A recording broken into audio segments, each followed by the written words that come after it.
Okay, ladies and gentlemen, it's 9 o'clock. I see we have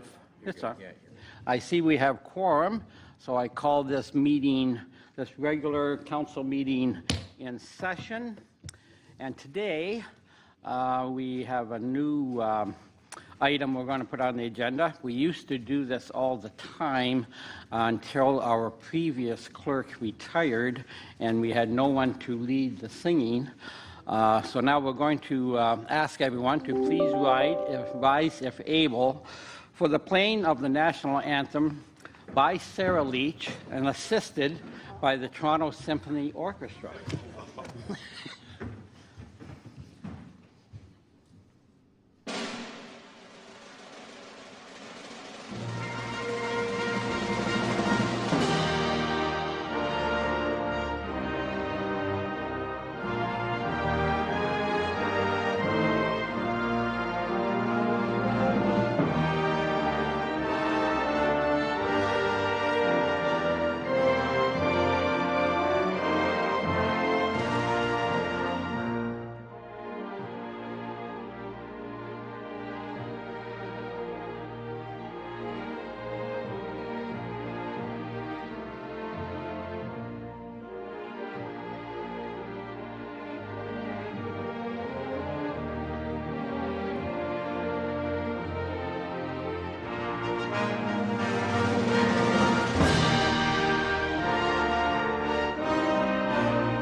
Okay, excellent. I thank the Clerk's Department for looking up that recording.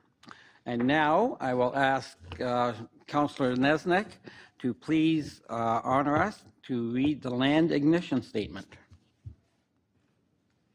Yes, good morning. On this National Indigenous Peoples Day, we begin this meeting by acknowledging the land on which we gather is the traditional territory of the Haudenosaunee and the Anishinaabe peoples, many of whom continue to live and work here today.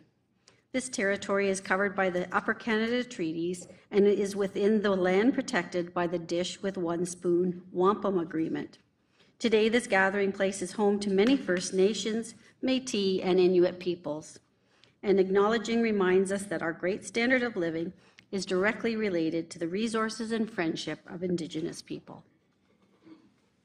Great. Thank you, Councillor.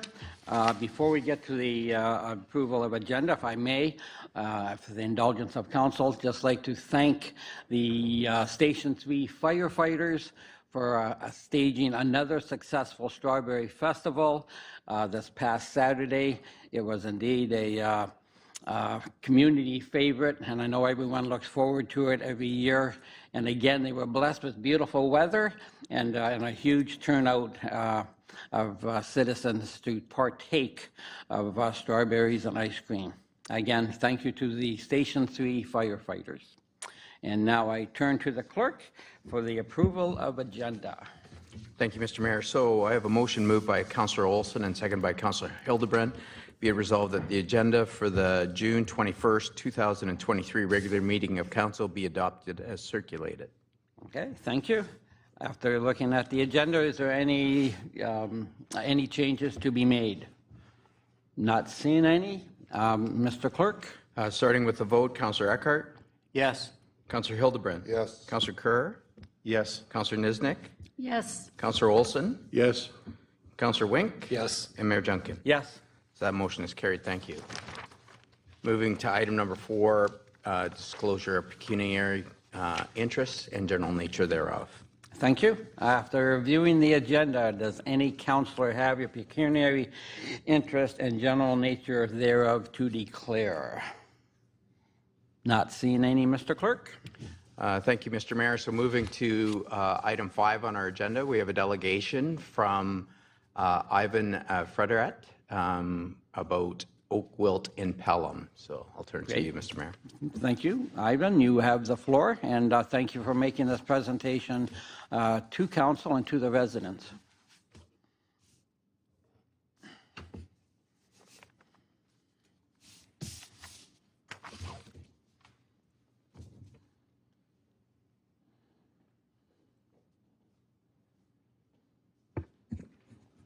Great. Thank you, Sarah.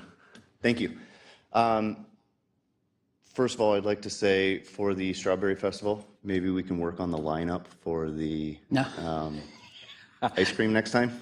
Yes, yes. I wasn't able to get anything. The lineup was right around the building when I got there. So maybe 2 lines next time. Yes. I am Ivan. I'm an arborist at Safe Tree here in Pelham, and I'm here to discuss the recent discovery of oak wilt in our region. Oak wilt is something that's been around for decades in the U.S., and we've been expecting it to break the border eventually. The fact that it did right here in our region is very concerning to me, as it should be for everybody else. So I'll start by saying, what is oak wilt? Oak wilt is a vascular disease caused by the fungus Bretzelia phagocerum. It affects all oak trees. The fungus attacks and grows through the xylem of the trees. It also limits the movement of water and nutrients so that the tree itself starts to decline.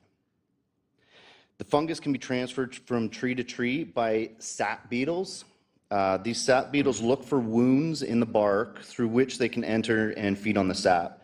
The beetle will have needed to visit a tree with oak wilt in order to carry and spread the disease to a previously uninfected tree. Where sap beetles typically don't travel more than a few kilometers, most new fungal infections occur through the direct contact of grafted roots underground.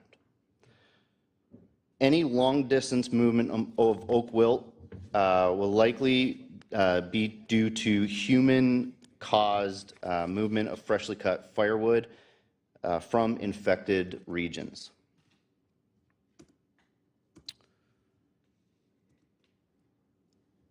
So is oak wilt really a threat? Yes. It is estimated that up to 30% of the region's foliage is oak. White oaks are not as susceptible to the disease as red oaks. For example, the entire east side of Haste Street, between Haste and Pelham Street, is almost entirely red oak. Oak Lane is a beautiful area, beautiful part of our neighborhood. The entire species in there will be wiped out, other than a few small black cherries that are left.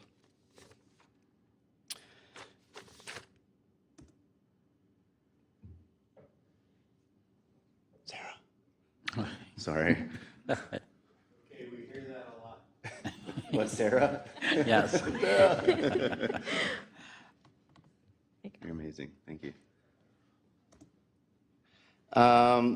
What can we do to prevent oak wilt from spreading once an infected tree is identified, which it has? It should be important to mention that we were actually expecting oak wilt to come through Windsor.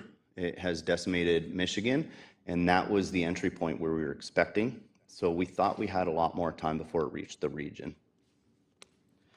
When oak wilt is discovered, infected trees should be removed and disposed of by trained certified arborists to prevent further spread. Adjacent oaks that may have root grafts to the affected trees are likely to become infected below the ground, even if they do not immediately show signs of the fungus. Now that oak wilt is confirmed in our region, it's extremely important not to unnecessarily wound oak trees by cutting, damaging, or breaking the bark, particularly between April and August when the beetles are most active.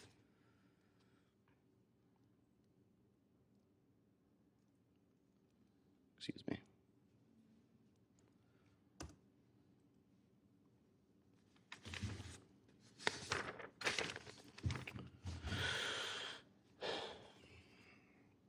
So Pelham, like I said, Pelham's urban forest, we have a lot of oak trees. If we walk through the St. John's Conservation Area, probably up to 25% of the trees in there would be red oak. What does this mean for the, what does this mean for the region and the municipalities? We need to consider creating or updating our backyard tree removal bylaws in order to prevent the trimming removal of oaks during the spring and summer months when potential spread of the fungus into the tree wounds is greatest. The beetles do not travel in winter months, so it's not as concerning to do any damage to trees.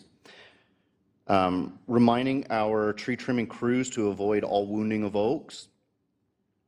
If wounding is necessary, to be treating the wounds with paint or pruning paint or latex paint. There is good news, however, oak will likely move through the landscape more slowly. It will be much like the Dutch elm disease that we witnessed and less like the emerald ash borer. So while planning is important, the time frame will be prolonged. While there aren't the same treatment options to slow the decline of trees as we had with EAB, you do not need to immediately create plans for removals. What it means for homeowners, we need to monitor our trees, prevent any unnecessary wounding. We have to stop the movement of oak through firewood, and we need to take care of our mature trees. I am here today to talk to council for 4 reasons. One, I think it's very important that we raise the awareness of what's going on, or we will see the effects that we did with Dutch elm disease and emerald ash borer. 2, I would like to put tighter restrictions on the transportation of firewood within the region and outside of the region and leaving the region.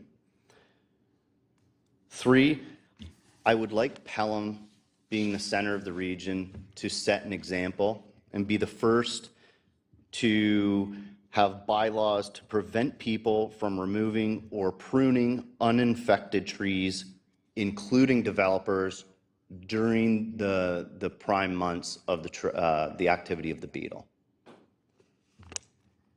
And 4, I would like to see politicians put pressure on the PMRA to allow the use of effective treatments such as propiconazole. Propiconazole is a treatment that has shown to have up to 97% success rate in the US. However, the product is banned in Canada under the Pest Management Regulatory Agency, who abides to the Pest Control Products Act.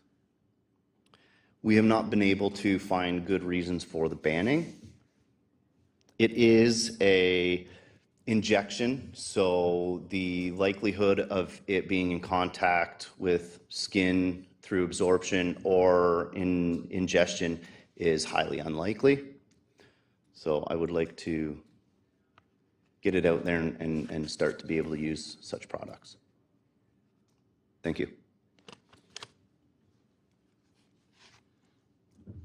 Okay, thank you for that presentation, Ivan. I will now turn it over to council. Any questions to the presenter on this presentation? Councillor Eckert. Just a couple of things. Thank you.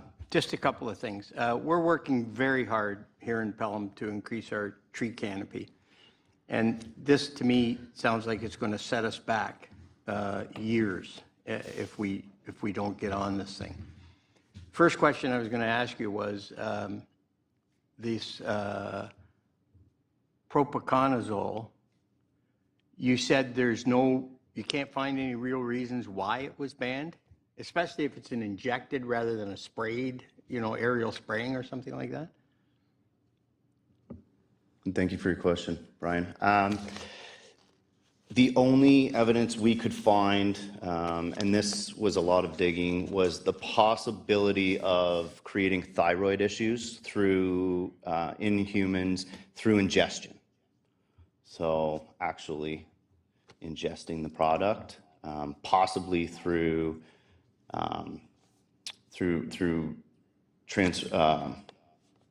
your skin as well. However, it does come in a sealed container, and it goes from there through pipes straight into the tree. It does not have to be exposed to any skin. It's been a long time since I've eaten a tree, but I don't understand that at all. But and I noticed that Minnesota uses this product, and the recovery rate looks extremely promising. How long have they been suffering from this, and how long did it take them to get on it? Do you know? I believe it's close to 2 decades. Oh, wow. They've been using it the entire time. The key is to get it into trees before they get the wilt. Once they have oak wilt, it's too late. Gotcha. You're just So prolonging the life of the tree at that point. It is the oak wilt is not as aggressive in small trees, so we're going to find it in our large mature trees first, and of course the ones that cost the most to remove and are most difficult. So it's imperative that we treat our live trees in our neighborhood to stop them from getting oak wilt. And what should we be looking for? My neighbor has a big, beautiful white oak in his backyard. And I know it's not as susceptible as red oak, but what should we be looking for? So we'll be looking for browning of the leaves. It's important to know that there's also other reasons that cause browning of the leaves, whether it's high heat, drought, or other stresses. However, it will work from the tips of the leaves inwards, and there will be a discoloration. It won't just be one solid brown color. There is lots of information out there, and SafeTree will be holding a webinar at some point for residents of Pelham to discuss how to look for it and what we can do within our community. I just don't have that date yet. Thank you, Ivan. Okay, thank you, Councillor. Let's go to this side first. Councillor Wink. Yes, through you, Mr. Mayor. Excuse me. Ivan, thanks very much for your presentation. It's eye-opening. I read in the paper a couple of weeks ago that it was found in Niagara Falls, and now all of a sudden it's a pretty scary thing to lose our canopy as such. So the injections that go in the tree, do they have to be repeated, or is it just one-time injection of the tree? So if I had an oak tree on my property, do I inject it once and it's good, or? Yeah, sorry, I had to look at Kate there for confirmation on it. Yes, it is a one-time injection for preventative. If the tree does show signs of oak wilt or is confirmed to oak wilt, to prolong the life of the tree will be multiple injections annually. So thank you for that. So you mentioned that there should be a tree bylaw for private property as far as trimming and taking it down. Can you make a suggestion on what that would look like? So, yeah, I think this is probably one of the most important things to do even before we start to put pressure on the federal government for the pesticides, is when the beetle gets scent of the sap, it will travel up to 1 kilometer to get to that tree. And if it's been in a tree with oak wilt, it will infect it. So the beetle gets in under the bark, burrows in there to suck the sap. The beetle actually doesn't do any damage to the tree itself, and it introduces the fungal disease through the pads of its feet or on its back into the vascular system of the tree. Now, if we're pruning trees within April to August, that is when the beetle is most active. It will travel very vigorously at that time. It's very active, and if it lands on your neighbor's tree and does not go to the next tree, the fungus will travel through the roots because the roots graft together in the neighborhood, and it will travel throughout the root system and infect all of the trees. So even if you are not pruning your tree, if your neighbor does, chances are your tree will get it as well. So it's very important that we monitor everybody in the area, or at least inform or make it harder for them to do these things, so that it doesn't affect people who are being proactive. So this is kind of wide-reaching, just not on these particular trees, but other trees where, you know, I go in the backyard and I've got a garden underneath spruce trees and whatever, and, you know, it's hitting my head and I want to prune it. Now you're telling me that I should, for all trees, have a bylaw there that I can't cut it. Absolutely. Okay. So would would a bylaw require a homeowner to contact the town to say that they want to prune their tree? We are very capable of pruning our trees from September to April, throughout the winter months. Delayed gratification is very important in this scenario. Even with home builders who need to remove oak trees, they're very capable of postponing some of their work, removing the trees in the winter, and getting back at it in the spring. Great, thank you. Oh, well, Councilor, you finished? Yes, that's Okay, fine, I'll thanks. go back to this side. Councilor Nesnick? Yes, thank you very much. So I guess through you, Mr. Mayor, to the Public Works, do we have a current pruning bylaw in place? To Jason Mart, Director of Public Works. Through you, Mr. Mayor, no, we do not have a current bylaw that's in place that prevents private tree pruning. As you're aware, Council approved a new invasive species policy last meeting. So that policy has been established. There's been a reserve that's been established to take care of issues such as this. I also know I have Ryan Cook, my manager of Public Works. He's on the call as well. He is in contact with the City of Niagara Falls and the Canadian Food Inspection Agency with respect to how they're handling the situation. I do know that the Canadian Food Inspection Agency is leading the investigation right now. So it's all new. This is a good presentation for us to hear, for sure. But yeah, we're following up with the City of Niagara Falls and the Canadian Food Inspection Agency on that as well. Thank you for that, Councilor. Great, so thank you very much.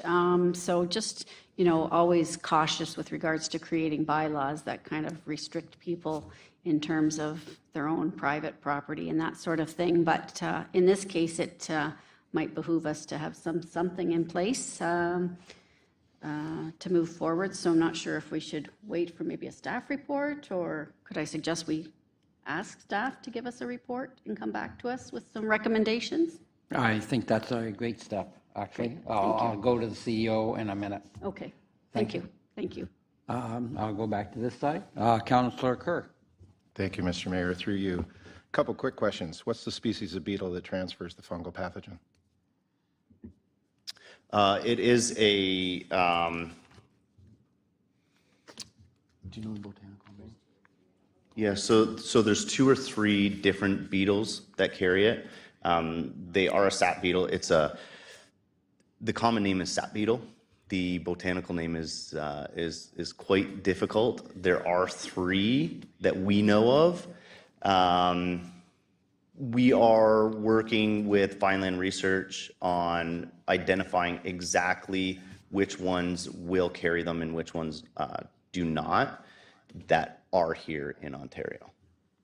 Thank you. And again, Mr. Mayor, I guess, sorry to put you on the spot. My background's in entomology, so doing a lot of work on things like this and working with different species and a whole bunch of things. So I have, Kevin, I love learning. Please. I have all these different things.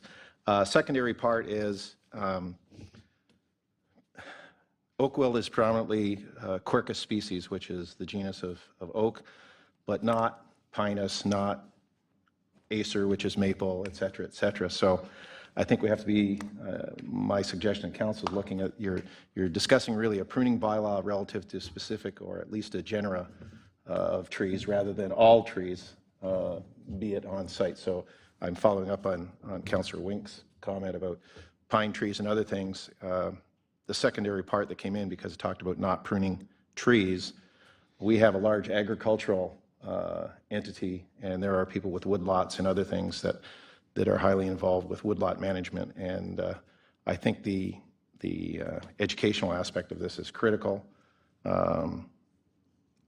Having dealt with Dutch elm disease and the treatments that were done, and I appreciate your bringing this out, that it was, if infected, it's a multiple treatment situation. The other part was why Pest Management Regulatory Agency declined the registration.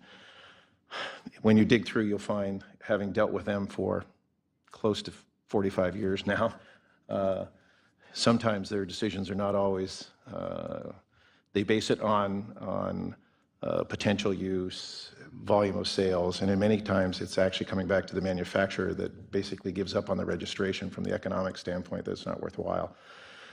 Getting them to change their mind is a massive thing to do. Even CFIA has been unable, in periodic times, they've been able to give emergency registration to products.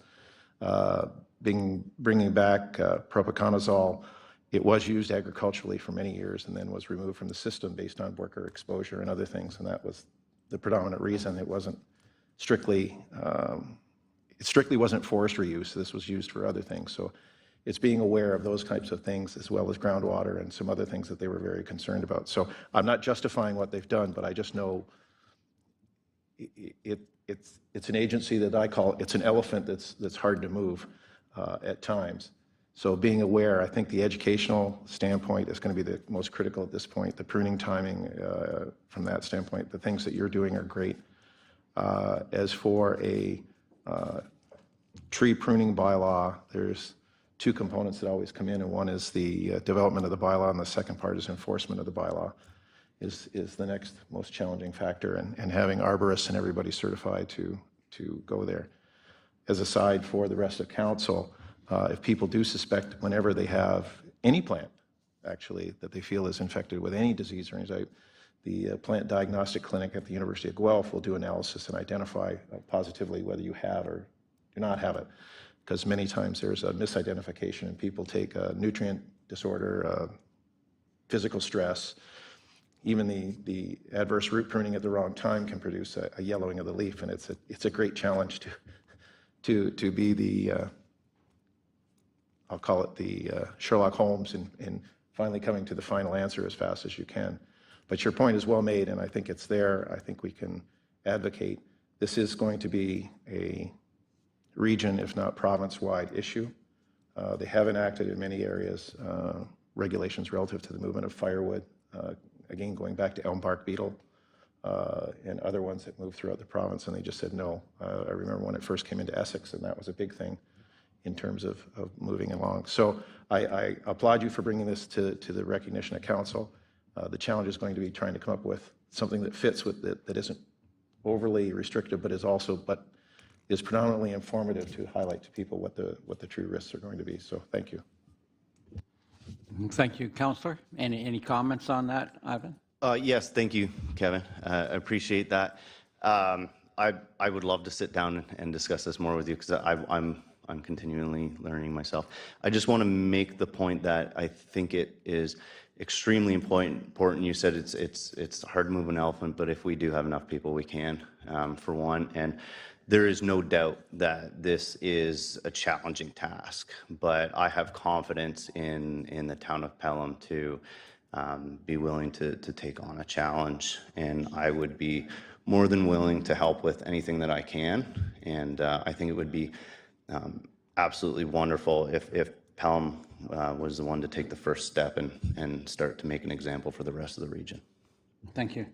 Before I go to Council Olson, you have, oh, no, you're good. Okay. So, yeah, when Ivan, after we had talked, and I realized that the effort was going to have to be made to get Health Canada to reverse a situation. Yes, I know the ag industry has lost many helpful chemicals over the years, and to get them reinstated is a very steep hill to climb.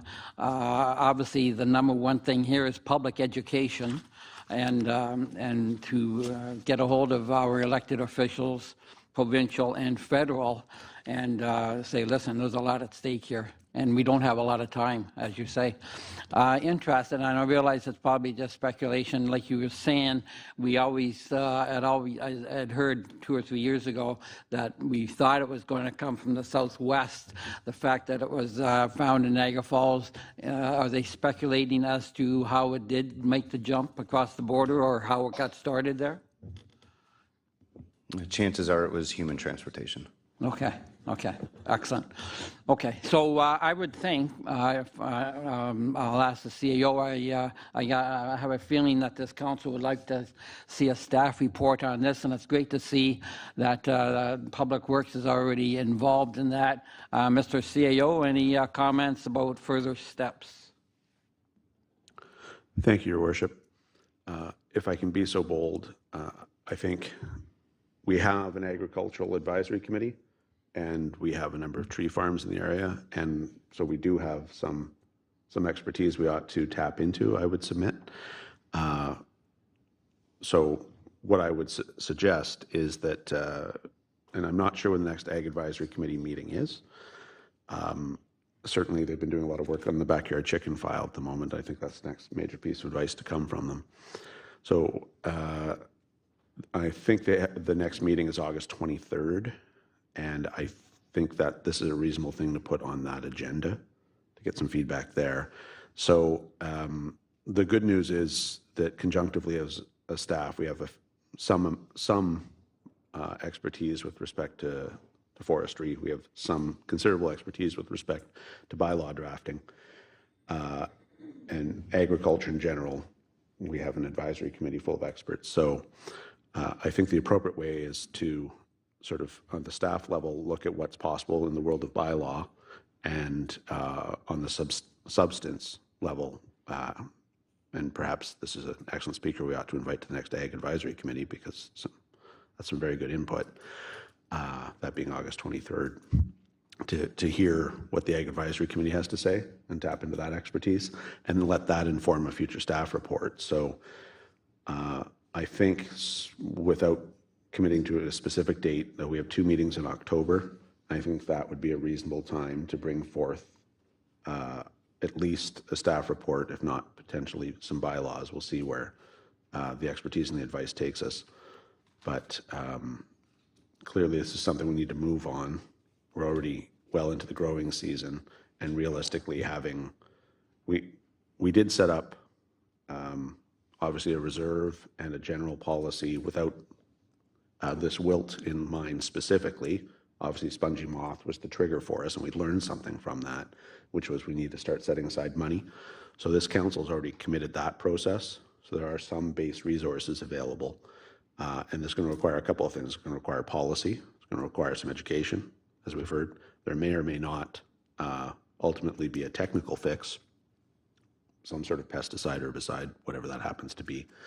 And then, of course, there's a legal, a bylaw component to that as well. We can assemble those things, or at least most of them. But I think the correct order is to the Ag Advisory Committee. Simultaneously, staff can do some work on the legal process piece, and then we take those pieces together along with some education and come back to council with some sort of operative plan, and that would be somewhere in the fall.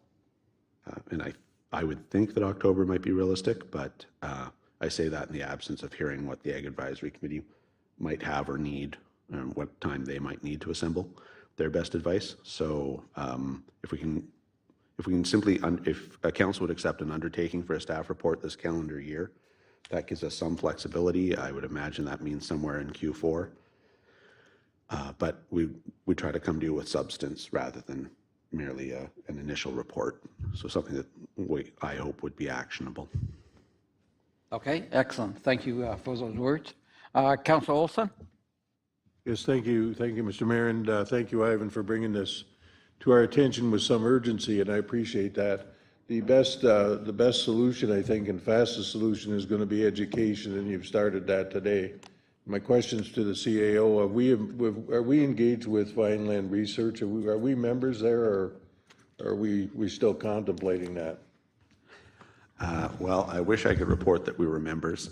That the last time that issue was before, well, it was the previous council that was defeated. So no, we are not members, but if that were part of council's direction, staff would be only too pleased to provide some advice with respect to that specific issue. And clearly there is some considerable expertise in Vineland. And my question to Ivan: how much is this due to climate change, the advance of this beetle from where it used to live, I guess, in Minnesota and different places? I'm not an expert on climate change by any means, but my personal thought would be it has not much to do with it at all. I would like to also point out, if I can, Vineland Research Center is a huge asset. They are right in our backyard, and they are worldwide some of the best. We are part of the Green the Landscape Consortium, and it's highly recommended on my end. Councillor? Yes, thank you, Mr. Mayor. I agree. I think that's something we should be taking advantage of.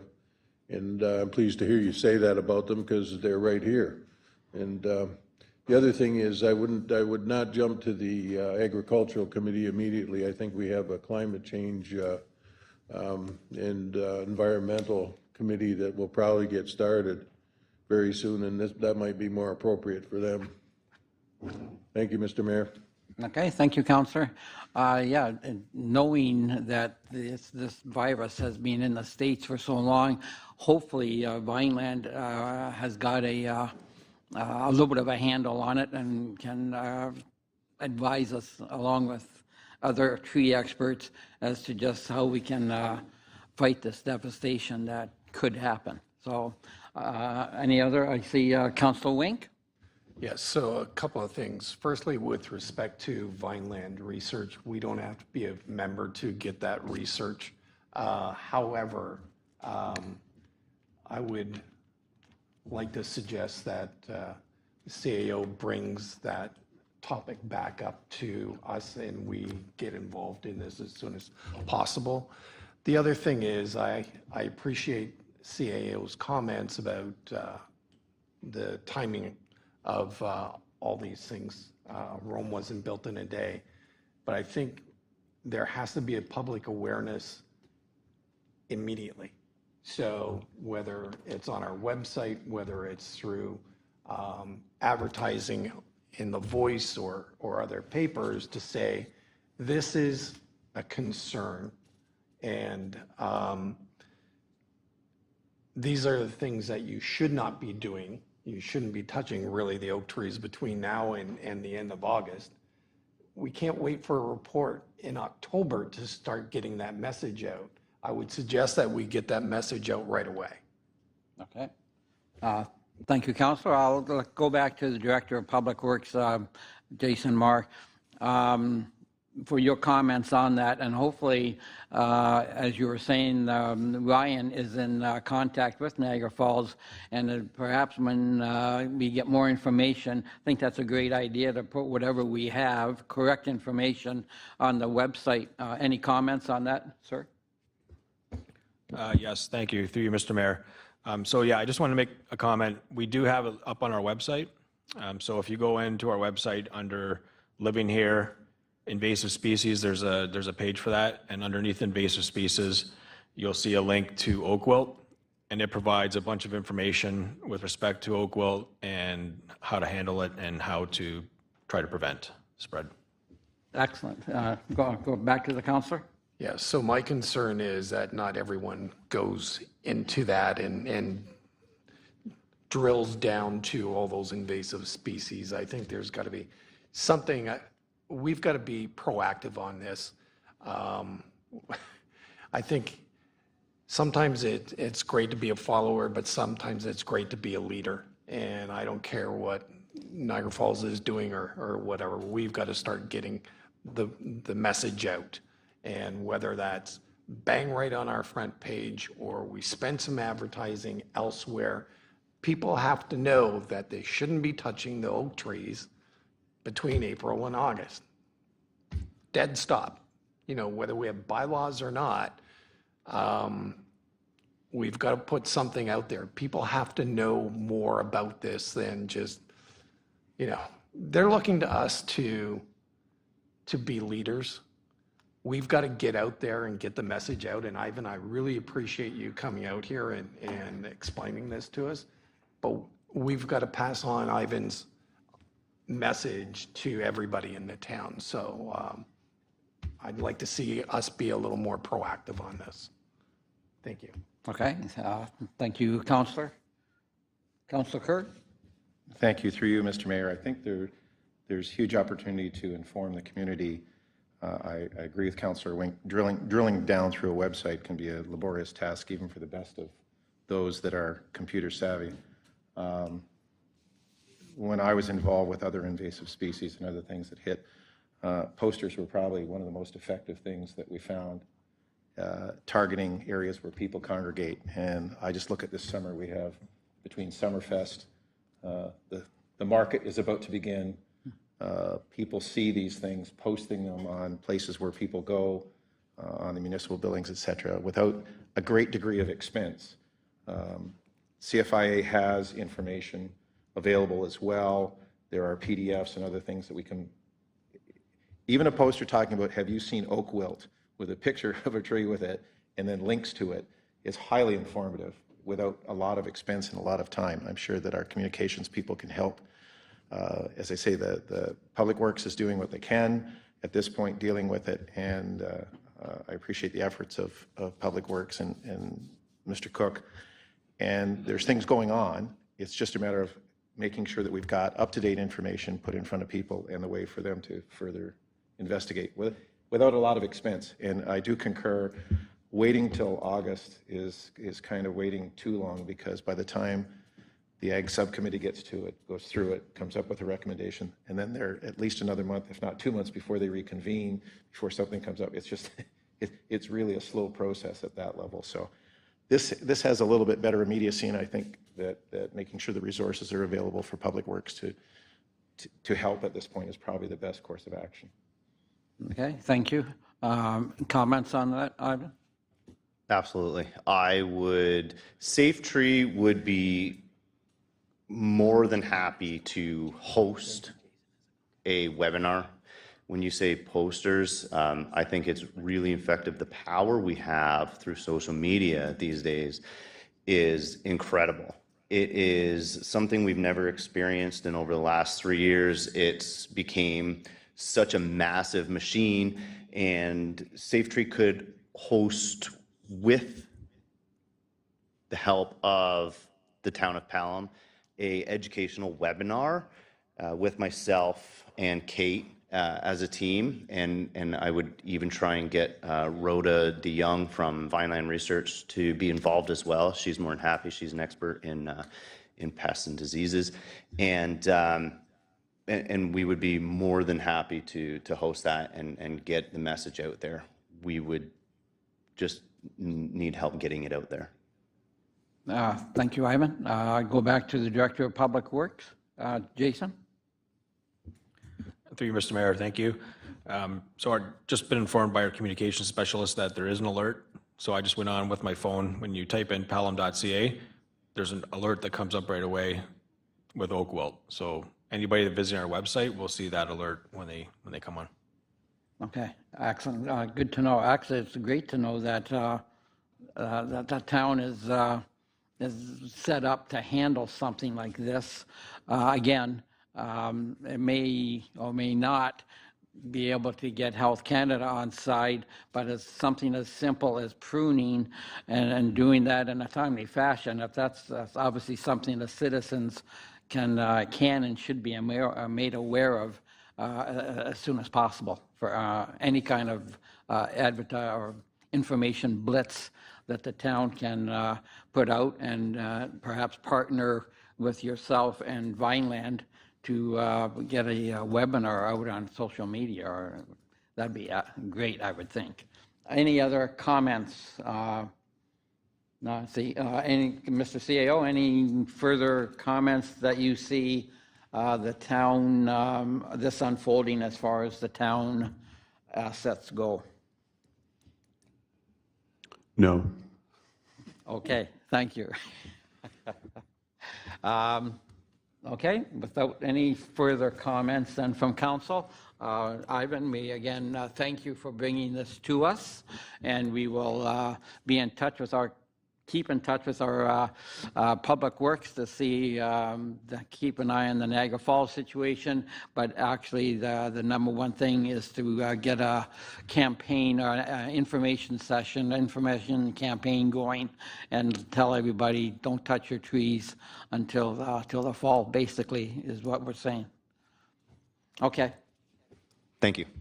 Okay, thank you, Ivan. I turn to the clerk.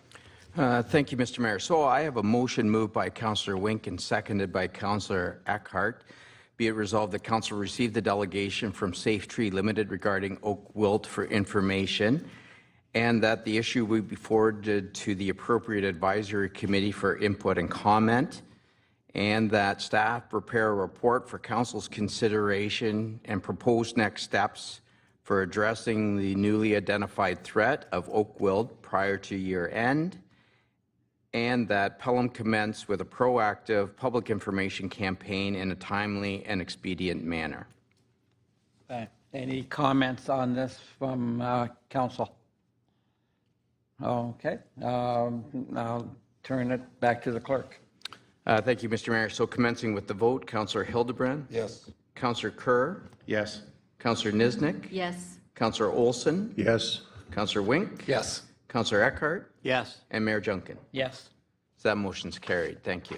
Okay, again, Ivan, thanks for appearing before council, and let's work together and get the message out there. Thank you. Yep. Time to get back to work. Yeah. Again, thank you for the presentation.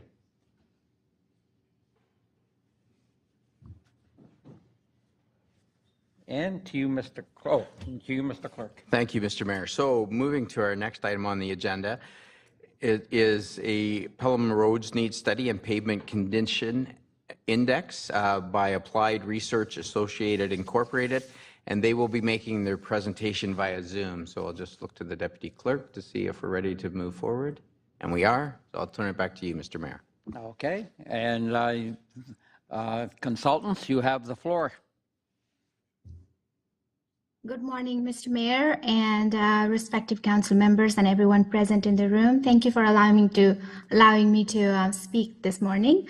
I am a senior pavement engineer at Applied Research Associates, and I have been working for ARA for about 11 years, and I'm involved in various aspects of pavement engineering, including pavement management for municipal highways, and pavement design and analysis. So we recently completed a road needs study for Pelham. We also did a similar study back in 2019, and I'm here today to present to you the findings. Let me share my screen first.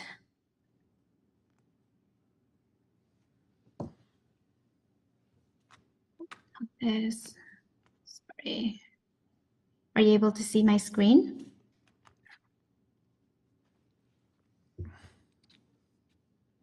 Yes. Yes? Okay. Which screen are you seeing? Right. Okay, so I'm going to quickly go through this, and if you have any questions, feel free to ask me. So the project mandate was to complete the evaluations of 628 road sections, which is about 244 kilometers, and 41% of them were asphalt concrete road sections, and 59% was what we call a single or double surface treatment, and that included 145 kilometers of road sections. Pavement inspections were completed in accordance with Ministry of Transportation Surface Condition Manual guidelines. And here is a quick example of how we come up with the PCI rating. So PCI goes from 0 to 100. And to come up with PCI, we look at the distresses, which are, for example, alligator cracking, longitudinal cracking, any kind of deficiencies that you see in a pavement. So you take the type of deficiency, quantity, and how severe that deficiency is, and you come up with a PCI of 0 to 100. So anything between 0 to 50 is considered as poor, and 50 to 60 considered as fair, 60 to 75 is good, and 75 to 100 is considered as very good. This is a snapshot of all of the PCI values by section. So this is just a snapshot of how we presented the report. And I believe that you have a copy of the report. So I'm just explaining you how you view the report. Some examples of good sections. So this is a roadway, Canberra Road, 8CB. So 8CB is the asphalt concrete roadways, PCI of 72. This is a fair, so 56, Welland Road. This is an asphalt concrete roadway in poor condition, 50. So poor is 0 to 50, so that, let's just consider that this is on the higher end of better than poor. This is the surface treatment section, and it's in a good condition, 70. This is a fair condition roadway surface treatment, 54. And this is a PCI of 56, which is in a poor condition. This is a quick snapshot of a color-coded PCI map. The bigger one on your left is the entire town of Pelham, and this is the Pelham Square, just zoomed in from over here.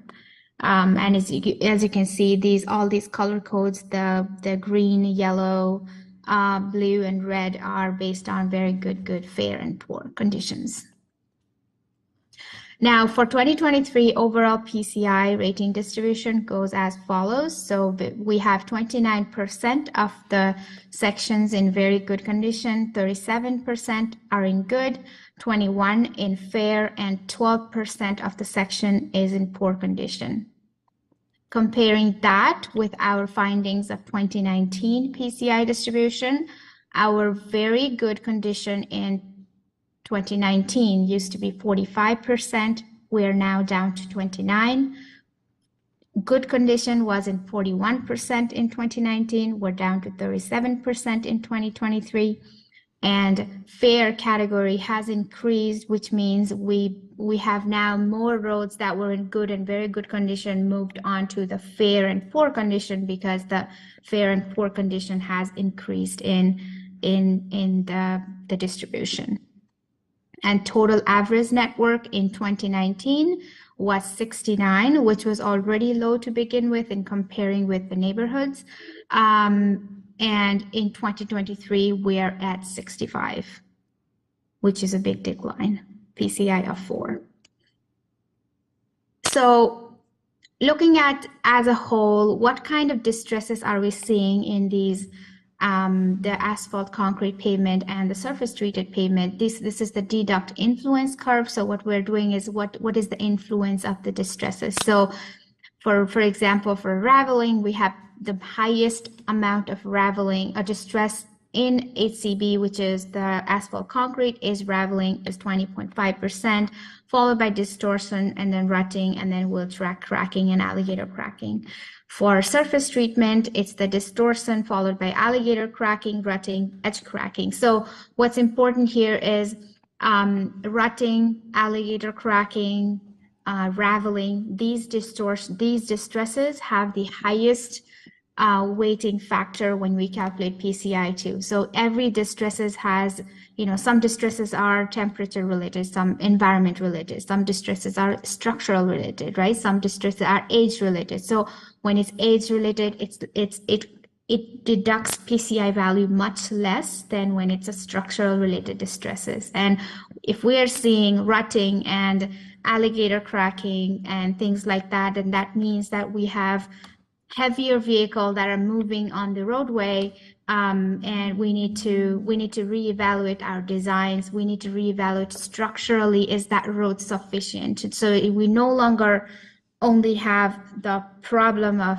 PCI going down, we have PCI going down rapidly, because even if you went and did a mill and inlay, your traditional mill and inlay, maybe it's time that we reevaluate the sections in a project level to see what kind of vehicles we're getting. We used to only get cars and maybe dump trucks in the road, and are we getting more trucks? Are we now that the town commercializes and has gone so high up, like what is happening in that roadway? It's important that we also look at in a project level situation. So these are some of the examples of distresses of what I'm talking about. This is all for asphalt concrete, so HCB. This is wheel path cracking, raveling. We've just got that. The raveling is here. I'm not sure if you can see my mouse. It's just a zoomed in version of what raveling looks like. You're basically losing the aggregate on top. This is distortion. Distortion is just, you're not getting a smooth ride. And then there is the rutting. It's not very clear, but there is rutting in this pavement. Example distresses for the surface treatment. So here's the distortion, rutting, edge cracking, loss of cover. So loss of cover is similar to raveling in a HCB. And then alligator cracking, we all know what alligator cracking looks like. Performance models. So we developed these performance models back in 2019 for our 2019 project, and models does not change so much year over year. We have to reevaluate the models every time we do the project, but and also depends on how much data we have. So if we have enough data to do this, then the models can be changed quite significantly. But these are the models that we followed. And we ran 4 different kinds of forecasts for a 10-year scenario. One was unrestricted budget. So unrestricted budget means town has unlimited amount of money to do anything. What happens when that happens? What kind of results do we get? We also ran a forecast for the current budget scenario, which is $1 million a year. And then we also ran a scenario for the current average network of 65. What happens if we were to just say, okay, let's just, whatever happened, let's just maintain the current network of 65. And then we also ran a scenario of maintaining average network 72, which is what largely other regions and cities in the area, towns in the area like to maintain. So I have detailed scenarios in the report for each one of them. If you're interested to see the numbers, because of time, I'm only showing the actual numbers here for the current budget scenario. So in 2024, so based on our scenario, this is the 10-year forecast. So 2024, your PCI will be 62. You may ask me, I have $1 million. Why am I only spending $878,000? This is for capital works only. This does not go into the crack sealing and patching and all of that stuff. So when you the next we check all of the roadways that comes on the list, and then the next one that comes on the list is going to be beyond $1 million. Then it just caps it at whatever the next amount is. So that's why our amount for 2024 is $878,000. Network PCI is going to go down to 62, and then so on and so forth, and we will end up at 2033 at PCI of 30. And these are all based on that current 2023 dollar value for unit costs.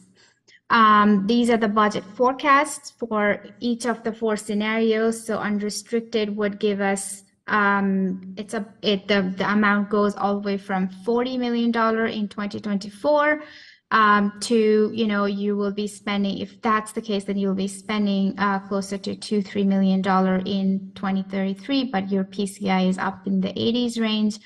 And this is a quick snapshot of what we just talked about for $1 million. If you were to maintain current PCI of 65, so the budget would be, the budget required for 2024 in the first would be just over $4 million. So what you're seeing green are all resurfacing, and all of the blues are major rehabilitation. So major work versus just the million inlay works. And then that budget is going to go up and down throughout the years, ending up at about $4 million back in 2033. And if you were to maintain 72, then we would need a considerable amount of money in 2024, which is just over $20 million. And then we would bring a lot of road network back to shape. And then after that, it's consistently about $4 to $5 million in average in the next 9 years. This is the present network value and priority index. I'm not going to go much into detail about this, but this just shows a snapshot of our PCI, the present network value and the priority index. It's basically what kind of priority we're looking at, and this is the index that we use to calculate the forecast and which street comes first, because there may be, for example, Wessel Drive, Ollie Street to Sawmill is 51, and let's just assume that Sawmill to Effingham was also 51 in 2023. Which roads should come first? Because it's no longer just based on the PCI, it's based on how old is this pavement, what is the, when was the construction done, right? And there's just so many other scenarios that we use to prioritize a pavement one versus the other based on these. We also ran short-term maintenance needs for 2023, and short-term maintenance needs are deep patching, shallow patching, and crack sealing, and that's just based on the alligator cracking. And for deep patching, it's high severity alligator cracking. Shallow patching would be low to medium severity, and then crack sealing would be everything except alligator cracking. Let's not ask our crack sealing guys to go and do crack sealing all of the alligator cracks. That's just not right to do. We don't want to do crack sealing in alligator cracking, period. The total amount is $100,000, closer to over $100,000 for maintenance. Now, this is different from the capital ones that we talked about earlier. In summary, so this is the network budget summary. Overall, road condition is in good condition with average PCI of 65, average HCB is 75, average LCB is 60. So right now we're looking at our surface single and double surface treatment network on a falling pattern more than our asphalt roadways. Current $1 million annual budget is not sufficient to maintain current network average PCI. It's going to be reduced to 30 in 2033, which is very poor. Annual budget of about $7.4 million in average would be needed to provide a stable network condition, which is a PCI of 72. Now, this is a slide about pavement preservation. Pavement preservation is a strategy that should be implemented to keep the good roads condition in good condition. So when I say this, remember I said how HCB roads are in 75 of an average. So that doesn't mean we don't spend any money in the asphalt roadways that are 75. We have to spend money on a roadway that are over 65 to between 65 and 75, because then you're keeping those road conditions in good shape and you're not spending a lot of money to do pavement preservation. Pavement preservation means these are maintenance treatments that are low cost treatments that are available, and you can spend on it as long as your PCI is not not below 60. Most likely, it's best when it's 65 to 75. So we can talk about that more in detail if you'd like. And then we also have to make sure that our construction history data is sufficiently maintained so that everything that, all the analysis we do, it's based on construction history, and this is one of those things that should be updated annually. And that concludes my presentation. Thank you. Thank you very much for that presentation. We'll open it to council for any questions and comments to the presenter. Councilor Olson. Yes, thank you, Mr. Mayor, and thank you to the presenter. I have a question about the page you called Present Network Value and Priority Index. That page, the documents I've been looking at appear to be all north and south type roads. I'm more concerned about east and west because I think that's the direction of development, not just in Pelham, but in Welland, and thinking particularly of a road like Sumler Road or anything to do with East Fenwick. And when that comes up, will they be categorized as the UBC or HCB or LCB when they come on when we start using them more? Because I think the Sumler Road is pretty well used now, at least to the level of Effingham, I think. So, Any comments on that? To the consultant. Oh, you want me to go to jail? Okay, Jason, go ahead. Public Works. Thank you. Through Mr. Mayor. So I agree with that comment. It'll depend on the development that's happening. We're also working with a consultant right now doing a development charge study, which we use to basically try to gain funds to do important road networks to support development. So we are looking at that as part of our forecast, what roads, and a lot of them are east-west, which ones need to be built up to support the future development.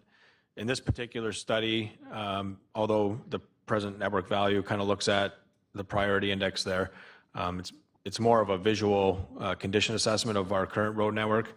But definitely engineering staff and public works staff are looking at where the development's happening and what infrastructure is going to have to be in place to support that development and future traffic flows. Thank you for that. Councillor?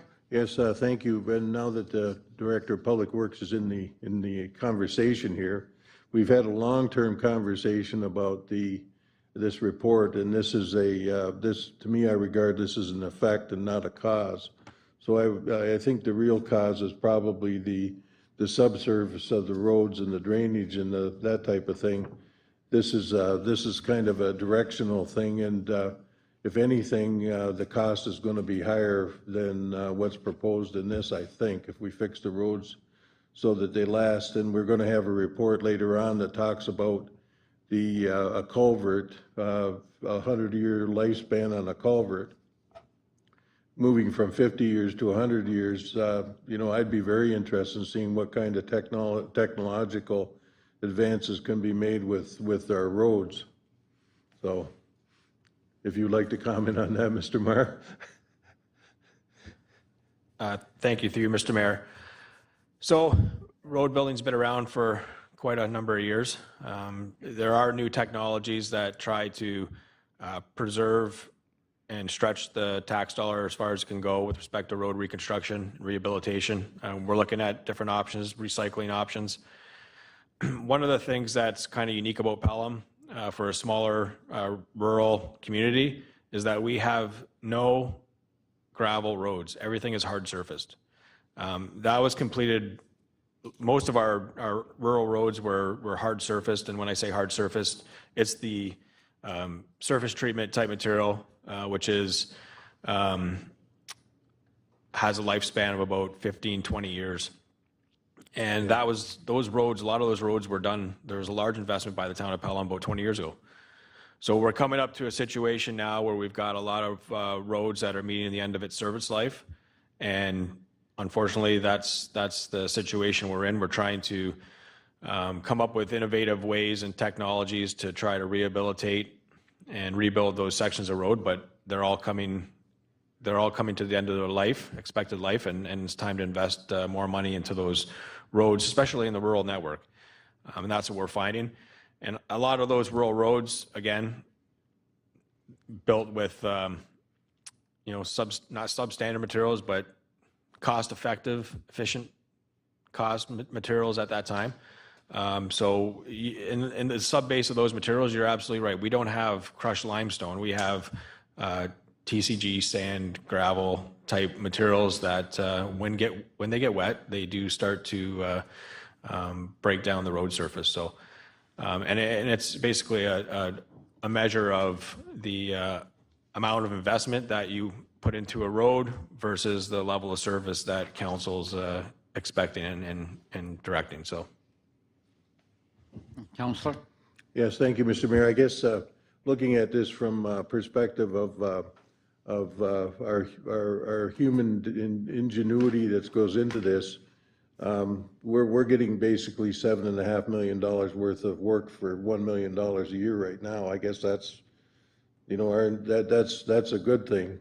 The methods have changed from the road, but back to the materials, I think we're going to have to review them, and we're certainly going to have a lot of traffic that's going to come off the highway once the extension is finished. And that'll change things quite a bit, I think. And who's going to pay for all that, I guess.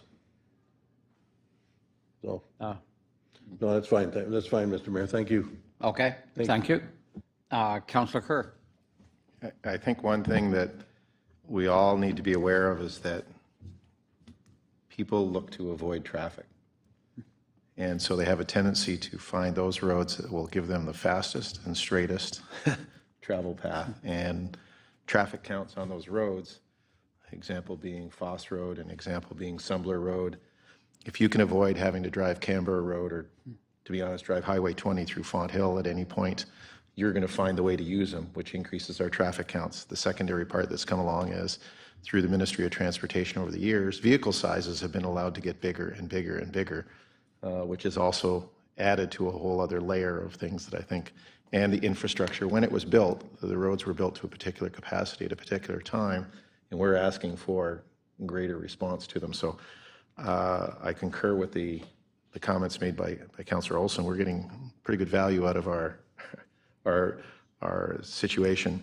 But I also look at the thing coming forward as saying, if we had $7 million to our budget, then we're talking a massive, and we all are aware that people were really thrilled about the tax increase this year.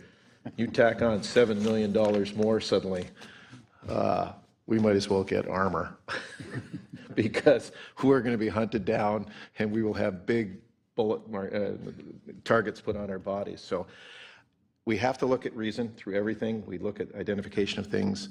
Some roads, the challenge is always what priorities come to the top and how we can work at them. But I think I want to commend Public Works at least for a ranking system that's come forward to try and look at things and dealing with the most significant issues in the most cost-effective ways.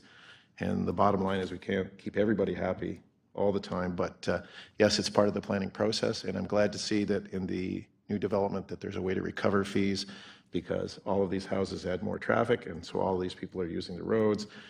If it wasn't for the development, then we may not be in that situation, so it's a double-edged sword. So thank you for the reports that we've got. I appreciate the presentation today as well. Thank you. Okay, thank you, Councillor. Councillor Nesnick. Yes, thank you, Ms. Cannell, for your eye-opening report. Certainly, not being an engineer background, it was an eye-opener. I think roads are a subject and a topic that citizens do expect decent roads. So, and I don't think moving forward $1 million in the budget is going to cut it. So I think we're either going to have to look at shifting some thinking in terms of, you know, cutting here and cutting there and shifting those funds over into roads, because I think people expect decent roads.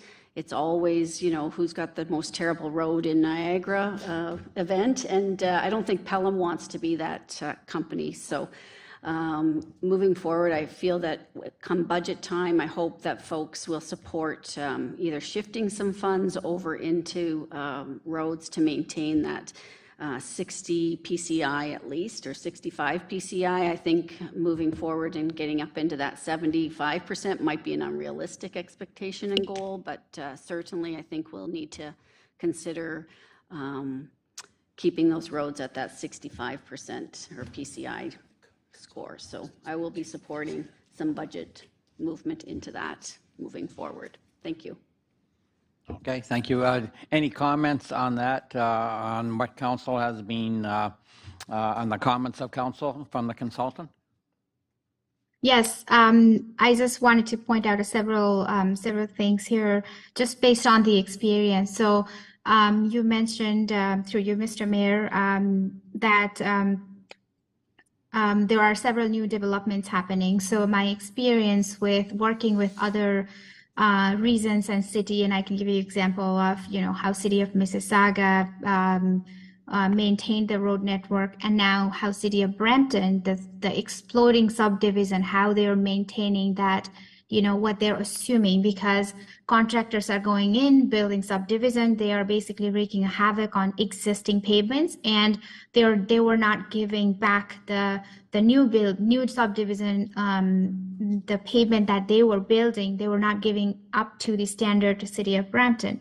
So what City of Brampton did was they put a new, it's not new, it's been on for several years. They have to, so there is a design structural number structural number is basically a number associated with the road. And we do that, we give that number to the pavement when we design it, and we design it for certain traffic. And this goes back to what we said, the roads in Pelham was not designed for what we are seeing in terms of traffic. But let's at least be proactive and put that design numbers for the new development that are happening. So what we can do is in a contract, if you have something like, contractor, you have to build the road design to the structural number, and you have to prove to me that you're giving me the road back to what I have expected you to do. So in that case, what happens is contractor has to spend money to hire consultants or several other institutions to make sure that they write a report that this road is being given back at a structural number that was designed to, or, is it sufficient or is it deficient? And that's something I can put a light in, in future too, if needed. And I think that's one of a very, very important thing that we can adopt from City of Brampton. And then other things was priority index. So why there is only these ones? We have everything that's in town of Pelham is listed in the report. This is just a snapshot that was presented in the presentation, just the first page or first half of the page. So everything is there, but like Director of Public Works said, there is a lot of factors associated with it, and as I pointed out, we're seeing lots of structural distresses happening in the town. So moving forward, when we do our road network, it needs to go on a project level analysis. We need to look at the structure, we need to look at the subbase, the subgrade, how is it? And I heard the drainage issues, and I can look at the data and I can say that yes, that there are problems here. It's not just how I like to explain it is it's not just putting a foundation on your face to make you look beautiful. You have to treat the issues on why you're having all those issues. So that's really my comment. Thank you. Okay, thank you. So my question to you, if I may, is, and obviously could be asking this to my Public Works, but I'll go with you. So when you go to a developer and ask them for, let's say, a number 6 road, taking number 6, I was under the impression that that there was a provincial standard and that they all met the provincial standard. So with this number 6, or request, would that be above the provincial standards then? So it really depends on the traffic that you're expecting. So there is a provincial standard for these are the standard that you need to maintain for so and so such. But are they maintaining it? That's the question. You know, they say they're maintaining it, but are they proving it to anybody? Are they giving a fact to Director of Public Works saying, okay, we have built this roadway and here is the proof that we've maintained the standard that we were supposed to do. And that's kind of where we need to go now, because everything is expensive and people are, and it's the problem that we've seen in so many municipals, and so it's one of those things that we really need to put a screw on to the contractors. All right, thank you for that. Any other questions from council? Not seeing any. So I thank you for your presentation to this council, and have a great day. Thank you. To the clerk. Thank you, Mr. Mayor. So I have a motion moved by Councillor Niznik and seconded by Councillor Kerr. Be it resolved that council receive the 2023 Pelham Road Needs Study and Pavement Condition Index presentation from Shaila Kanal, Senior Engineer at Applied Research Associated, Inc., for information. Okay, thank you. Any last comments on this presentation? Not seeing any. Starting the vote with Councillor Kerr, Yes. Councillor Niznik, Yes. Councillor Olson, Yes. Councillor Wink, Yes. Councillor Eckhart, Yes. Councillor Hildebrand, Yes. and Mayor Junkin. Yes. So that motion's carried. Thank you.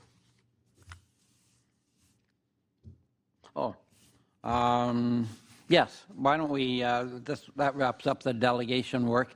Why don't we take a 5-minute break, and then we will come back and continue on with the other items. Thank you. Thank you, sir.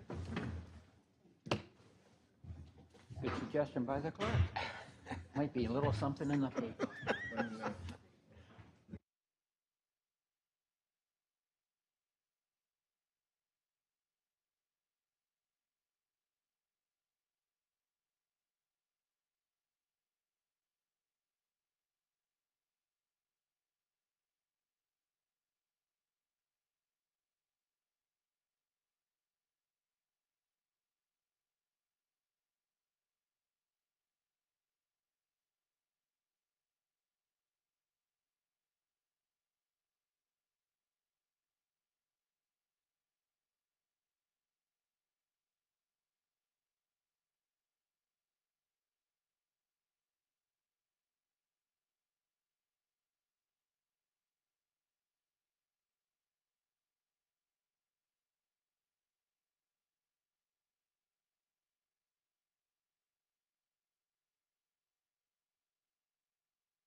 Sales pitch. I've seen one. Okay, Mr. Clerk, I see all councillors are again present. Please continue. Thank you, Mr. Mayor. So we're moving to item number 6 on your agenda. That's the adoption of the council meetings from our last regular meeting, June 7th. I have a motion moved by Councillor Hildebrand, second by Councillor Kerr. Be it resolved that the following minutes be adopted as printed, circulated, and read. C-11/2023, regular council meeting, June 7th, 2023. Thank you. After viewing these minutes, is there any omissions or additions that any members of council deem necessary? And not seeing any, Mr. Clerk? Starting the vote with Councillor Niznik. Yes. Councillor Olson. Yes. Councillor Wink. Yes. Councillor Eckhart. Yes. Councillor Hildebrand. Yes. Councillor Kerr. Yes. And Mayor Junkin. Yes. So that motion's carried. Thank you. So item number 7 is any request from council members to lift consent agenda items. And I would remind council, you can speak to any item on the consent agenda. Item 7 is if you want to propose an amendment or a standalone resolution dealing with one of those items. And I'll turn it back to you, Mr. Mayor. Okay, thank you, Mr. Clerk. Is there any member of council that wishes to lift an agenda item? Not seeing any, Mr. Clerk? Thank you, Mr. Mayor. So then moving to number 8, the consent agenda, and it's rather short at this meeting, so I think we could deal with them all in block and deal with any comments or questions council members might have on any of the issues. Okay, thank you. Is there any council member that would like to comment on any of the agenda items? No? Councilor Niznik. Thank you. So through you, Mr. Mayor, just a comment more than anything with regards to the annual report. Thank you very much for that detailed outline. I just, I guess, congratulations that our net debt has decreased by $2 million. So just wanted to make that well aware that the public is conscious that we are working really hard to bring those debts down. Thank you. Okay, thank you, Councillor. Any other comments? I guess, again, on behalf of council, we really do appreciate the work that goes into the annual report. It's something that was lacking before this council, and the last council initiated it, and obviously your department has taken it to a whole new level, judging by the awards that you continue to get. Any comments from the treasurer at this time? Through you, Mr. Mayor, thank you for your comments.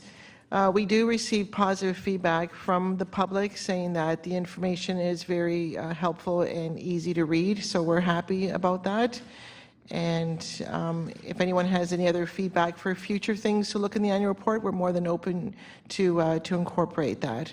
But I just want to thank, Leah in the communications department and Usama, the deputy treasurer, for the team that pulls all this together.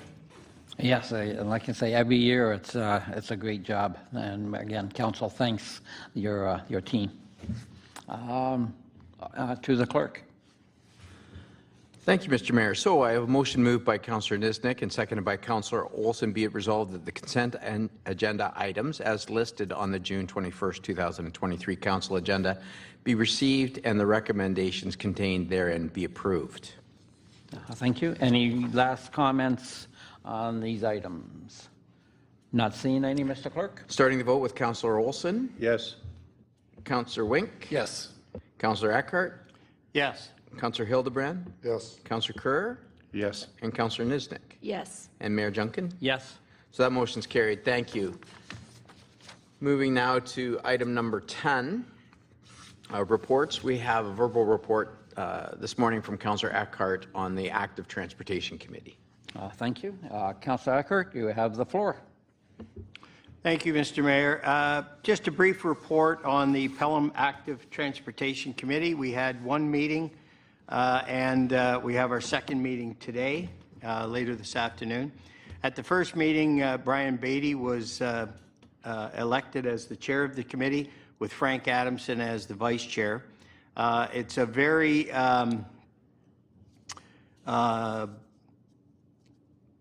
ambitious, let's say, agenda that we have over the next 4 years, highlighted by improvements in our paths and trails, our bicycle, improving the bicycle situation in the town, so that we can move to the next provincial designation of what our town is. I think right now we're at one level and we want to go to the next highest level.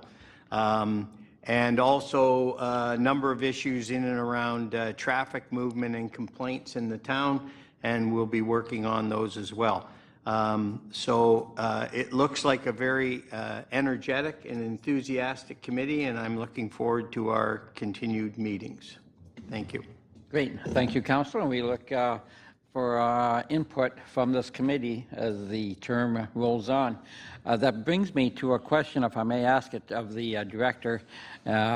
We had some signage that was waiting for, I believe, on Canberra Road, and I can't get much more vague than that, and I'm sorry about that. I remember I was talking to Ryan about it during the election campaign, and like I said, I'm very. I just know we were.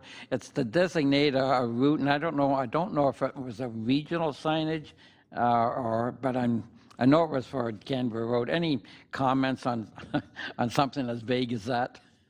And I apologize for that. Through you, Mr. Mayor, I'm not aware at the moment what those signs would be. I'll follow up with the manager of Public Works and report back. Okay, good. I don't know. I talked to Ryan, and I know we were waiting for directional signs or some kind of signage for a bicycle route. If you could do that, it'd be great. Thank you. Yes, yes?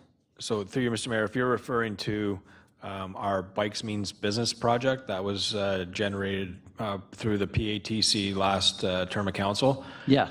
So that project is ongoing. The PATC and members came up with designated cycling routes. I believe there was 3 or 4 or 5 of them. They tie into major town facilities and locations such as Harold Black Park, the MCC here, as well as Centennial Park. So that work is in progress. We are installing the identification signs for the routes themselves and awaiting kiosk signs that will be installed at home bases, which will give cyclists kind of a view of where they are in the network and where the paths lead. So those are still coming. Excellent. Thank you. And thank you for pulling out of a vague situation exactly what I was talking about. Thank you. To the clerk.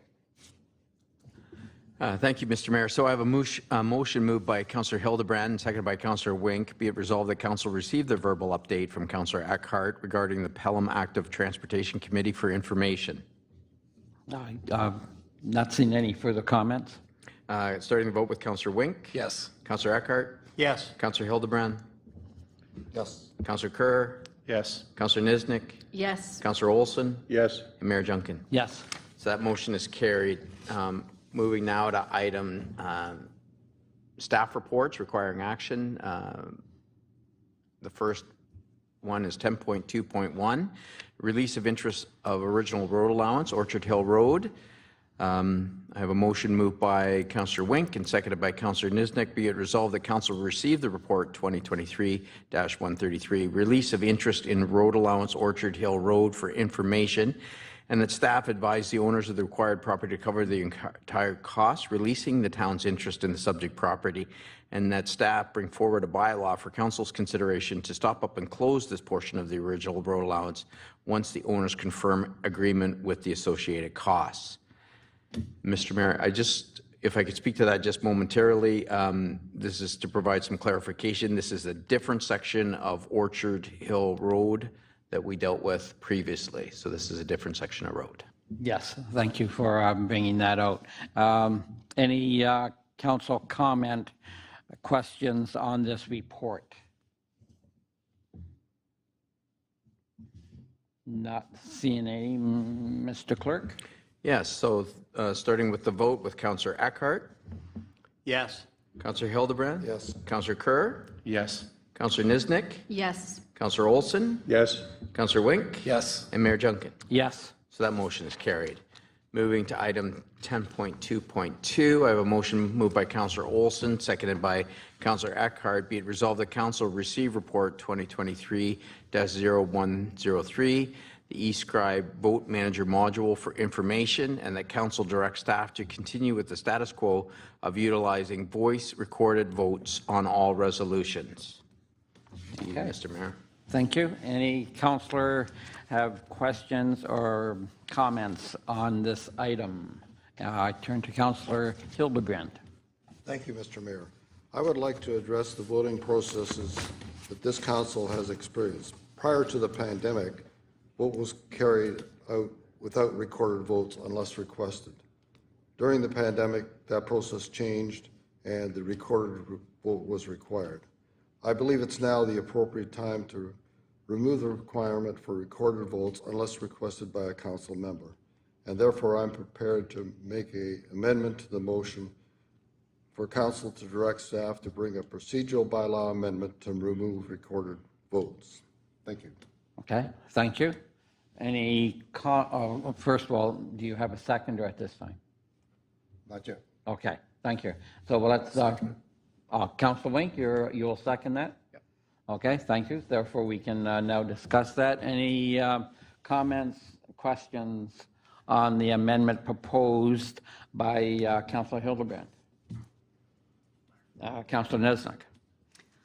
Yes, I think at this time that would help save time during the meeting, and I would be happy to support that. I also just wonder if we should further investigate the eScribe Vote Manager module. It looks as though it's a fairly straightforward and easy system to use. I know other towns are using it.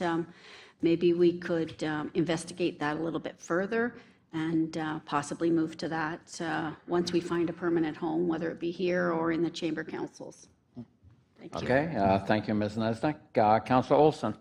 Yes, thank you, Mr. Mayor. I'll support the motion, the amendment and the motion. I think it's time to do this, but I'm not in favor of the voting module though, because I prefer the transparency of holding my hand up. We voted like this at the transit meetings, and it kind of gets lost. The only other suggestion I would like to make, Mr. Mayor, if we're going to alter the way we vote, I would like to see us move into the U-shaped thing, because when Councillor Eckert and Councillor Niznik lean forward, I feel kind of lonely down here. So. Yeah, somehow or other, sometimes are a little segregated down in the one end there. I feel bad. You and Councillor Kerr, yes. Okay, any other comments? Councillor Kerr? I just want to double check, maybe my hearing goes a little bit at times. At the end, that the recorded votes are not going to be undertaken unless requested as a recorded vote, correct? As long as that's, it just sounded like recorded votes will not be taken and not recorded. I'm going, well, no, it should be, if they're requested, they should be, correct? Yeah. Okay, thank you. Okay, thank you. Yeah, I guess my feelings on this, we do electronic voting at the council and region, but you have 32 votes to count. So that's why it's handy for them. I like the fact that when we vote, it's immediately seen by the public as to who voted and how they voted. That would still stand, so that's great. I don't know if paying $2,700 a year for the other option. I would vote against that myself, but whatever. Okay, to the clerk then. What have you got written down? A lot of good stuff, Mr. Mayor. So I will just refresh Councillor's memory. We have an amendment moved by Councillor Hildebrand and seconded by Councillor Wink that council direct staff to bring forward a procedural bylaw amendment to remove the mandatory requirement for recorded voting on all resolutions unless requested by a council member. So we would take a vote on that first, and then we'd return to the main motion. Okay. Okay. No, I think he's, I think he was just waving his hand. So on the amendment, any other comments or questions? And again, refresh on the amendment. What is it we're voting on then, Mr. Clerk? Okay, so you're voting on whether or not we remove the requirement to have a recorded vote on each resolution of council unless specifically requested by a member of council pursuant to the Municipal Act. Okay, meaning, so if you vote in favor of that, then you're voting in favor of a hands vote most of the time, unless it's a recorded vote, correct? Yeah, we're voting on that first, and then we'll go back and vote on whether or not we want to implement the eScribe electronic voting module as a separate topic. Okay, excellent. Any other questions then on the amendment? If not, we'll have the clerk call the vote. Okay, thank you, Mr. Mayor. So I'm going to start with the mover, Councillor Hildebrand. Yes. Councillor Kerr. Yes. Councillor Niznik. Yes. Councillor Olson. Yes. Councillor Wink. Yes. Councillor Eckhart. Yes. And Mayor Junkin. Yes. So that motion is carried. We'll now return to the main amendment, or the main motion that was put on the floor, and that's resolved that council direct staff to continue with the status quo of utilizing voice votes on all resolutions, or show of hands on all resolutions would probably be more appropriate now based on the last motion. So any discussion on that? So whether or not we implement an electronic vote Yes. recorder, or we just do... Stay with the hands. Yes. Okay, so if you vote for this, then you're voting to go to eScribe. No, if you vote for this, Yes. it's the status quo of Okay, just we the stay. chair determining the vote. Okay, excellent. Okay, excellent. So if you vote for this, we stay the status quo. If you vote against it, then what's the option? Then we'd look for a resolution to direct staff on the implementation of the eScribe voting manual module. Okay, thank you. Any questions or comments on this? Not seeing any. Please call the vote. Thank you, Mr. Mayor. So I'm going to start the vote with Councillor Eckhart, just to put you on the spot with a confusing topic. I think I'm voting no. Good. Yes. No. Let me start again. No. Okay, so I just want to be clear before council starts to vote. Voting yes would mean that we don't implement the eScribe electronic voting module. Voting no means we would have to have a discussion on implementing an electronic voting module. Yes. That's what I thought you said.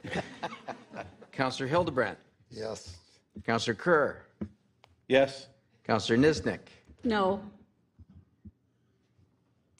Councillor Olson. Yes. Councillor Wink. Yes. Mayor Junkin. Yes. So that motion is carried. Thank you. Moving now to staff report 10.2.3. I have a motion moved by Councillor Wink and seconded by Councillor Hildebrand. Be it resolved that council receive report 2023-0143, Cream Street Culvert Replacement Budget Exceedance for information, and that council approve the award of Cream Street Culvert Replacement Project to CRL Campbell Construction and Design and Drainage Limited in the amount of $997,909.50 plus applicable taxes, and that council approve a budget increase of $331,616.21 for project RD 02-23, and that council approve the additional funding for Cream Street culvert replacement transferred from the following capital projects and reserve. One, RD 16-23, bridge design construction in the amount of $75,000. Two, RD 0623 in the amount of $44,981. Three, $121,666 is from savings on project RD 11-22. And for $89,969 from the roads reserve. Okay, thank you, Mr. Clerk. Before turning it to council, a few questions myself to the director. A big increase, obviously, over the expectations. It's hard to believe that it's going to cost upwards of $1 million, because I believe last year we did the engineering report also, did we not? Through you, Mr. Mayor, yes. We are legislated to inspect all of our bridges and major structures every 2 years. So we did do not a PCI, a BCI, a Bridge Condition Index report, and then a full inspection of all our major culverts. So they've identified this structure as a structure that should be replaced immediately. Last year, we had a budget of $750,000 or $700,000 for the replacement of a structure. That basically, to serve the hydraulic capacity, that required 2 pipes. In order to serve the hydraulic capacity at this location, it requires 3. So there's obviously an incremental cost there with respect to the number of pipes that we're putting in place as well. They are larger diameter. They're over 3 meters. And what we've been doing in the past several years, when we've been replacing these structures, we've been using a product called Wheelite, which is a HDPE type material pipe. They have a service life of 100 plus years, and they stand up and last a lot longer than your plain steel galvanized pipe. So that's the costs have gone up for that type of material. So that's the majority of the cost increase. Excellent. But last year, don't we usually, when we do a project, whether it be this or the culverts on 16 Road, we do the engineering 1 year, and then the next year we, like, specific to that job, and then the next year we put the tender out. Is that not how we did this, I presume? Through you, Mr. Mayor, yes, that's correct. We try to work on a 3-year program. We're design and then follow up with construction 2 years from that time, specifically with the road projects, because that may include some property acquisitions, utility relocates, that type of thing. With the bridges, we've been doing it back-to-back years, so design 1 year and then reconstruct the following year. So in this case, the prices, the estimates the engineer gave us have gone up since the time that they were working through the design. I believe the design on this project was completed over the winter months into the spring of this year, so it was completed a little bit after budget approval from last year. So, and unfortunately, with respect to the material prices, that's what's increased the cost here. Thank you. And so that engineering just for this project last year, what was that amount at? Through you, Mr. Mayor, don't have that number in front of me directly, but I believe it was in the order of 70 to 100,000. But now, what we've been doing is we've been putting out an engineering assignment based on the previous inspections that we've done. We've been putting out engineering assignments for 2 years. So we try to replace a major structure every year. So we've been putting out design assignments that would cover the following 2 years. So that cost for engineering work actually includes the engineering work to complete 2 structures. So. Okay, thank you. I just remember, I guess my first year on council, we replaced 2 culverts on Sawmill Road just east of Center Street, and we, for whatever reason, we didn't use culverts. We used the bridge on that one, and this bridge, a beautiful bridge, was $1.2 million, and now we're almost almost there just to replace culverts now. It's crazy. So I'm glad that we're I think we must be increasing the capacity. If we're using the same diameter that was there, but we're putting 3 in, I take it we're actually increasing the hydraulic flow through that area? Through you, Mr. Mayor, I don't have the details on that. That would have to refer to the engineering and design consultant. But when they do the design, they take into account and factor in the hydraulic capacity that's required, and that's what they replace to. They wouldn't anticipate additional flows or increased capacity. It would be to basically serve what's there currently. Excellent. Well, considering the fact that we're getting into 100-year storms every 15 or 20 years, it's probably a right direction to be going. So I commend Public Works for looking into the future on that. Anyway, my comments. I'll open it to anyone on council. Councilor Kerr? I think this is an extremely valuable remediation, especially considering the proximity of Station 3 fire being on Cream Street. So I think in terms of them for access and everything else, this is money well spent. Okay, thank you, Councilor. Any other questions or comments? Not seeing any. Mr. Clerk? Thank you, Mr. Mayor. So commencing with the vote, Councillor Kerr? Yes. Councillor Niznik? Yes. Councillor Olson? Yes. Councillor Wink? Yes. Councillor Eckhart? Yes. Councillor Hildebrand? Yes. And Mayor Junkin. Yes. That motion's carried. Thank you. Next item on the agenda is item 10.2.4. I have a motion moved by Councillor Kerr, seconded by Councillor Niznik. Be it resolved the council receive report 2023-0148 revised purchase card policy S402-01 for information, and that council approve the revised purchasing card policy. Okay. Thank you, Mr. Clerk. Mr. CEO, I didn't see it in the report. I take it this does not include any cards going to council members.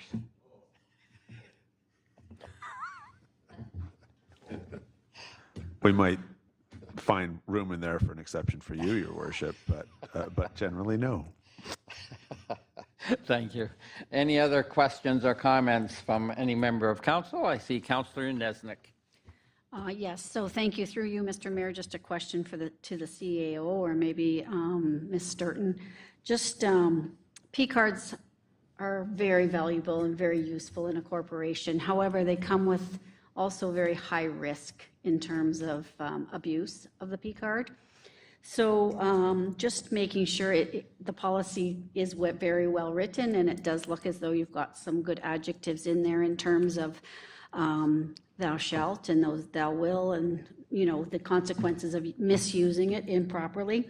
Just wondering, there is one that says about the receipts. It says may be requested. I'm just wondering, or may be submitted at the end of the month. I'm just wondering if that should be shall be submitted receipts, so that it makes sure that all P card users keep their receipts and submit those to, if there's a reason why it's not shall submit the receipts. Thank you. That's my question to either of you. To the CAO? Well, certainly, I'll at least in part turn the answer over to the treasurer, but what I can say is that this policy didn't come from nowhere. We do, in fact, have an existing policy. This is us modernizing or updating it. And we always, when we do significant policies of this nature, do a best practice review and find other municipalities and use them as basis for our updating. So there's that piece. And then secondly, I suspect that the permissive language there certainly pertains to, you'll recall that about 2 months ago, council changed the per diem, the expenses policy, which now covers per diem rather than specific receipts. So that's at least one instance where receipts aren't needed, although, but beyond that, I'd certainly welcome Ms. Quinlan Murphy's commentary. She's led a team that's put a lot of work into this document. So through you, Mr. Mayor. Yes. We do require receipts to be attached to the expense reports. And actually with the new BMO card, we're switching from Visa to MasterCard. It's going to be all electronic, and all the receipts will be attached electronically. So I think the wording is there because sometimes a receipt is misplaced, but we're always chasing them down. So we can change that wording to say, you know, definitely is required.